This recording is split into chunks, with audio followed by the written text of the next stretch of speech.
Bismillahirrahmanirrahim. Assalamualaikum dan salam sejahtera. Kembali ke Tok Alang Channel. Baru berhenti hujan ni.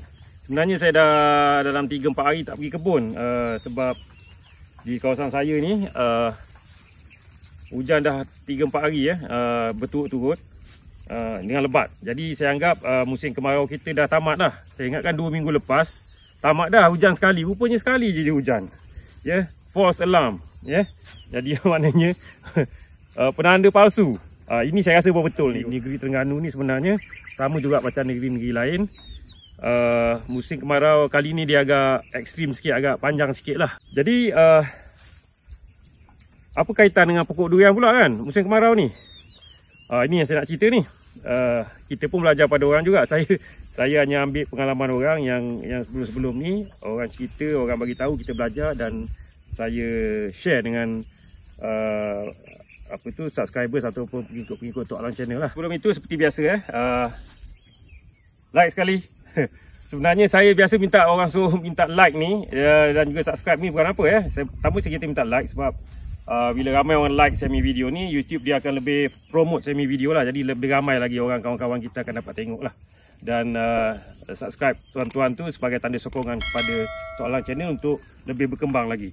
Sekali je, yang mana dah tu tak apalah, yang mana belum. Okey. Apa kaitan musim kemarau dengan pokok durian? Saya nak kaitkan dengan pokok durian kita yang besar-besar ni lah. Durian ni dia ada satu perangai yang special, iaitu bila kemarau panjang dia sakit. Dia sakit, ataupun kalau dalam bahasa biasa orang cakap ni stres lah. Kalau kita orang kampung kita cakap dia sakit lah. Dia stres disebabkan dia tak dapat air. Kemarau yang panas, air kurang, dia stres dan dia sakit. Manusia bila dia sakit dia akan tunjuk simptom-simptom tertentu lah. Dia akan keluarkan sesuatu macam badan jadi panas, berpeluh. Bila kita peluh badan kita jadi sejuk kan. Jadi kita kurangkan kepanasan kita kalau kita demam contohnya. Durian pula kalau dia stres, dia sakit, dia keluar bunga. Dia keluar bunga Jadi tahun ini kebanyakan terutama di negeri Terengganu, negeri lain pun saya tengok kawan-kawan post memang macam tu juga cuma lebih awal sikit. Terengganu dia lambat sikit. Bila kemarau panjang, pokok yang tak pernah baja ke, yang lama ke, yang sepatutnya berbuah kali ini berbunga. Kali ini berbunga. Dan macam saya kata tadi lah, durian dia nak tunjuk dia stres, dia sakit, dia kekurangan air dan sebagainya lah, dia keluar bunga. Bunga tu tanda dia stres. Okey. Jadi kalau tuan-tuan ingat, dalam video saya ada kongsikan 4 video dalam Tok Alang Channel ni, cara-cara pembajaan pokok tanam tinggal saya. Saya dah tinggal lama pokok yang besar ni. Saya tinggal lama sebenarnya, dalam 20 tahun saya tinggal tanpa baja, tanpa apa. Cuma baru ni kita start. Bila saya buat kebun pokok kecil ni, jadi saya ambil tahu jugalah pokok besar yang saya tanam tinggal ni. Kalau kita tengok kan, pokok pun tak berbela macam pokok balak tu. Naik tinggi. Sebab dia naik sama berlawan dengan pokok-pokok lain. Kita tak pruning, langsung tak pernah pruning pokok ni. Jadi yang mana tuan-tuan tengok itulah dia. Okey. Jadi saya nak tunjuk dengan 2 faktor faktor pertama ialah rezeki kita Tuhan bagi, Allah bagi musim kemarau yang panjang. Sebab tu saya kata musim kemarau walaupun panjang, dia bukan satu bencana pada kita, dia sebenarnya satu ujian pada kita. Dan ujian tu kalau kita dapat tangani dengan betul, dia akan menjadi satu nikmat pada kita. Okey. Untuk kita berusaha, dengan rezeki yang Allah bagi, pokok kita berbunga. Buah belum tentu. Dia durian dia tak macam rambutan macam pokok-pokok lain. Dia berbunga dulu. Dia buah belum tentu lagi. Dengan rezeki Allah tadi, dengan kemarau yang panjang turun pada kita, dan juga dengan usaha kita membaja. Walaupun saya membaja tu cara yang sangat ringkas, kita rawat pokok kita dengan cara yang sangat basic. Kita hanya tunjuk cara kita baja yang sangat ringkas yang semua orang boleh buat dengan baja yang dijual di kedai. Dah siap dah. Okey. Jadi saya nak tunjuk mari.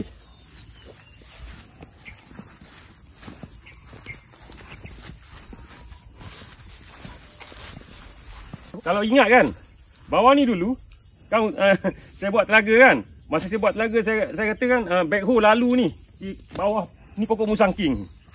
Raja Kunyit. Saya tanam tahun 1998, nama dia Raja Kunyit dulu. Di 197. Masa tu musangking ni nama tak top lagi. Tapi sekarang ni kita panggil lah musangking boleh, Raja Kunyit pun boleh. Saya tanam tinggal. Masa kita buat bawah ni, akar dia, saya rasa ni pun akar dia agaknya. Saya pun tak pasti ni. Ya. Ni. Jadi kita takut pokok ni akan, saya tak sempat nak bubur baja akar. Dia orang bagi pandangan bubur baja akar untuk kita rawat pokok ni, tak sempat pun sebab masa tu musim panas. Dan kita takut pokok lagi jadi terkejut lah. Saya nak tunjuk mari.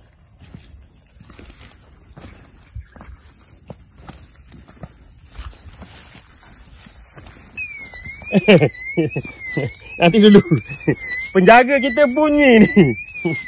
Saya tutup dulu Okey, nanti kan kita pasang balik. Alright. Ni ya tuan-tuan. Ini bunga ni, bunga musangking. Ini pun okey. Hanya gugur pun ada ni. Dekat atas ni. Atas tu.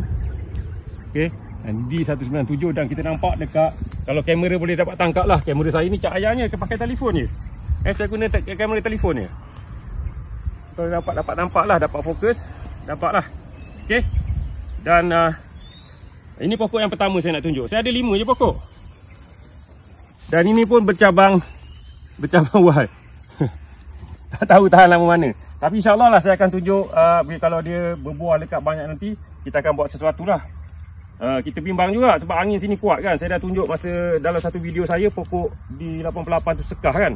Jadi kita dah tunjuk dah gitu. Jadi kalau pokok ni saya jaga masa kecil memang saya kerat dah ni. Tapi bila dah besar biar, jangan usik dia. Ya, kita tengoklah rezeki kita setakat mana. Inilah di 197 Raja Kunyit musangking.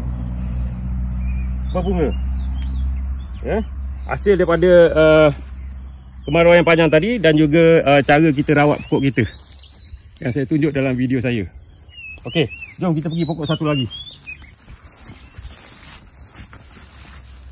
Ini pokok yang sekah hari tu. Dan saya pernah bagi tahu pokok ni saya tak tahu nombor dia berapa. Sebab saya beli lama dulu, saya tanam. Saya ingat 88 je kat ujung. Atau okey tu bagi tahu. Saya beli di Karak. Sama ada dia cakap MDR 88 ataupun D88. Saya tak tahu kat mana satu. Tapi tak apa, kita tunggu buah dia nanti kita tengok. Tapi buah dia saya ingat dengan musangking rendah sikit je kualiti dia. Hampir sama sedap. Sebab saya pernah makan, dia berbuah sebiji dalam setahun lepas, 2-3 biji tahun lepas. 2-3 tahun lepas. Okey. Kita tengok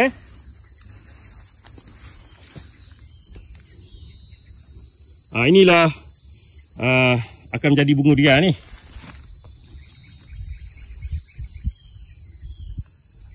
Ni dia masa keluar tu orang kata mata ketam lah apalah kan.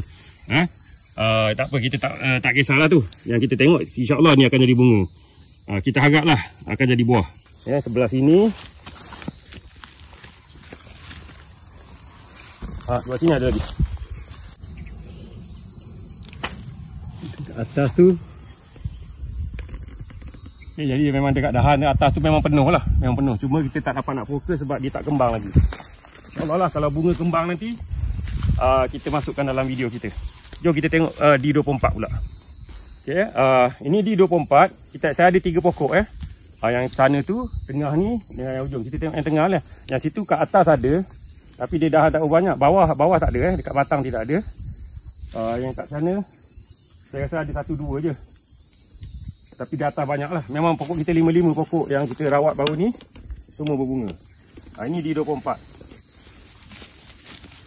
Agak-agak rasanya tahun ni insya-Allah kita doakan yang bawah ni lekatlah buah dia. Okey, walaupun tak benar lagi. Manalah tahu kan rezeki tahun ni. Memang tahun ni memang luar biasa sikit. Luar biasa sikit.